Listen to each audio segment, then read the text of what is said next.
नमस्कार दोस्तों, आप ये गाय को देखिए खल खाते हुए देख रहे हैं, लेकिन ये कल ऐसी स्थिति नहीं थी। लगभग ये 10 दिन पहले जनी है और उसके बाद से इसको क्या बीमारी हुई थी, क्या समस्या थी, किस तरह से इलाज किया गया और किस तरह से ये एक ही दिन में पूरी तरह से एक ही डोज में ठीक हो गई है, इन सब विषयों के बारे में अब हम चर्चा करने वाले हैं। नमस्कार दोस्तों, आज एक बेहतरीन केस लेकर आए हैं कि ये जो केस है इसको देख के आप बिल्कुल अनुमान लगाइएगा। मैं इसका एक लक्षण बताऊंगा आपको कि इसमें क्या प्रोमिनेंट लक्षण आ रहा है और आप बिल्कुल समझ जाएंगे कि इसको क्या समस्या है और कमेंट्स कीजिएगा कि इसको कौन सी बीमारी है, फिर बाद में हम तो बताएंगे ही सही। ये गाय है जो इसकी हिस्ट्री ये कह रही है कि अभी ये कितने दिन पहले जनी है? सर 10 दिन हो गए। 10 दिन पहले ये जनी है और अभी जो ये खाना खा रही है इसमें हरा चारा और सूखा भूसा तो खा रही है, लेकिन खल हो गई, गेहूं का दाना हो गया, जो कंसंट्रेट है इसको खाने से इसने बिल्कुल मना कर दिया गया है। अभी देखिए ये खा रही है, क्यों? क्योंकि केवल भूसा इसमें रखा हुआ है, हरा चारा रखने पर भी ये खा रही है। लेकिन अगर इस भूसे में खल की मात्रा आपने मिला दी तो ये जो गाय है ये खाना कर देगी पूरी तरह से बंद। तो आप समझ चुके होंगे दोस्तों, और अब मैं इस बीमारी के बारे में बताने वाला हूं। आपने बिल्कुल सही समझा होगा, ये जो बीमारी है ये है हाइपोग्लाइसीमिया। सामान्यतः हाइपोग्लाइसीमिया के जो केस होते हैं इसको सामान्यतः जो अपन सरल भाषा में बोलते हैं वो बोलते हैं कीटोसिस, की जो पशु है उसको कीटोसिस हो गई है।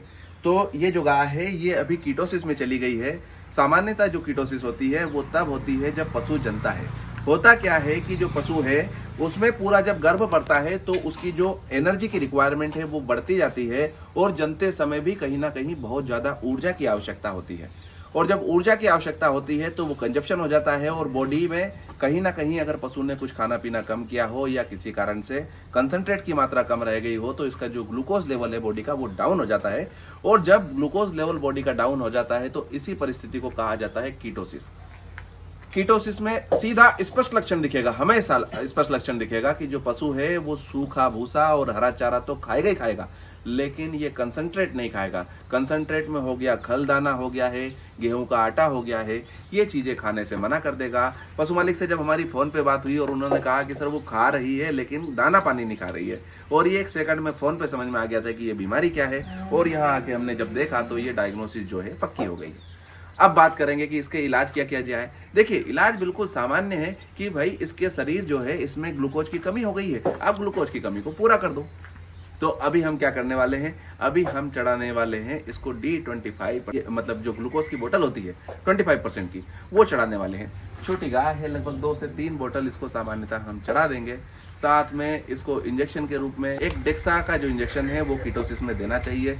लगभग 8-10 ml जो डेक्सा है वो हम इसको बोतल में ही डाल देंगे, किसी एक बोतल में, और इसका जो ये समस्या है ये खत्म हो जाएगी। दूसरी एक समस्या और आ रही है कि जो पशु है इसने जब ये बैठता है, जो बच्चेदानी से पदार्थ गिरता है वो गिरता है सफ़ेद कलर का। जब पशु जनता है तो सामान्यतः कत्थई और लाल कलर का जो द्रव्य है वो बाहर फेंकता रहता है, जिसको हम बोलते हैं कि जो बच्चेदानी है वो सफाई उसकी होती जा रही है। एक्चुअल में जब मटेरियल होता है, बच्चा बाहर आ गया है, तो अब जो यूट्रस है उसको सामान्य आकार में आना है, तो उसमें जितना भी मटेरियल भरा है वो बाहर आना चाहिए। जब वो बाहर आएगा तो लाल और कत्थई कलर का जब तक आ रहा है, जब तक बिल्कुल भी तनाव वाली बात नहीं है, वो एक सामान्य प्रक्रिया है। अब एक बात करेंगे कि कितने दिन तक ये लाल जो पानी है, लाल पदार्थ है, ये आ सकता है।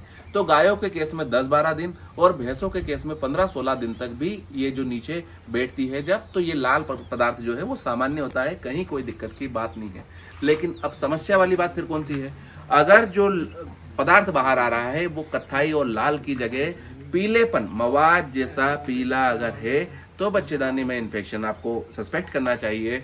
दूसरी चीज है कि अगर वो सफेद कलर का हो जाए, दूध जैसा सफेद कलर का हो जाए और गाढ़ा हो दही जैसी स्थिति में, तो भी वो बच्चेदानी के इन्फेक्शन का मामला होता है। तीसरी चीज होती है कि जब हमारा जो दूध है वो फट जाए, उस स्थिति में अगर जो पदार्थ है वो आ रहा है तो भी वो बच्चेदानी के इन्फेक्शन का मामला है। तो इसमें 2 चीजें साथ में चल रही है। अभी ये दूध कितना दे रही है? 2 लीटर। देखिए जब तक कीटोसिस में पशु होगा वो दूध पे नहीं आएगा, जब तक बच्चेदानी में इन्फेक्शन होगा वो दूध पे नहीं आएगा। और आप देखिए क्रॉस ब्रीड काऊ है और ये 2 लीटर दूध दे रही है, जो कि किसी भी स्तर पे इसकी जो क्षमता है उसको जस्टिफाई नहीं करती है। तो अब हम क्या करने वाले हैं, हमने कीटोसिस का इलाज कर देंगे, साथ में इसकी जो बच्चेदानी है उसमें दवा डालेंगे ताकि वो इन्फेक्शन खत्म हो जाए। और साथ में हम जब बच्चेदानी का इन्फेक्शन का मामला होता है तो सेफ्टियोफर सोडियम इसमें ड्रग ऑफ चॉइस बहुत बेहतर परिणाम देता है। ऐसा होता है कि जब अगर हमने बच्चेदानी की दवा डाल दी और सेफ्टियोफर सोडियम दे दिया तो एक ही डोज में लगभग बच्चेदानी का जो इन्फेक्शन है वो दूर हो जाता है। इरिटेशन ना हो इसलिए एक CPM का इंजेक्शन लगा देंगे। इसके अलावा जो हमने टेम्परेचर देखा है थोड़ा सा टेम्परेचर अप है तो एक हम इसको मेलोनेक्स पैरासीटामोल का जो इंजेक्शन है ये लगाने वाले हैं। इस तरह से जो ये केस है इसको ठीक कर दिया जाएगा, कहीं कोई दिक्कत नहीं आएगी, ऐसी हमें उम्मीद है और ईश्वर से प्रार्थना करते हैं कि ये जल्दी से ठीक हो जाए। अगर जानकारी पसंद आ रही हो तो वीडियो को लाइक कीजिए, चैनल को सब्सक्राइब कीजिए और बने रहिए हमारे साथ। जय हिंद, जय भारत, धन्यवाद।